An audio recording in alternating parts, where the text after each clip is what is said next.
నమస్తే, నేను మీ ఈశ్వర్. ఈ6 న్యూస్కి స్వాగతం. వార్తల్లోని ముఖ్యాంశాలు. తెలంగాణ నిరుద్యోగులకు సీఎం రేవంత్ రెడ్డి మరో గుడ్ న్యూస్ చెప్పారు.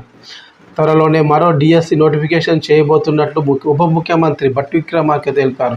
5 నుంచి 6,000 పోస్టులతో డిఎస్సిని నిర్వహిస్తామని చెప్పారు. ఇప్పటికే 11,062 పోస్టులకు నియామక ప్రక్రియ కొనసాగుతుండగా మరో డిఎస్సి ప్రకటించడంపై అభ్యర్థులు సంతోషం వ్యక్తం చేస్తున్నారు. ఎన్నికల హామీలో భాగంగా ఇచ్చిన మాట ప్రకారం ఉద్యోగాలు భర్తీ చేస్తామని, ఇందులో భాగంగానే జాబ్ క్యాలెండర్ విడుదల చేసి ప్రభుత్వ శాఖల్లోని అన్ని ఖాళీలను భర్తీ చేస్తామన్నారు. ఇక ఈ నెల 18 నుంచి జరగనున్న డిఎస్సి పరీక్షలను వాయిదా వేయాలని నిరుద్యోగులు ఆందోళన చేస్తున్న విషయం తెలిసిందే.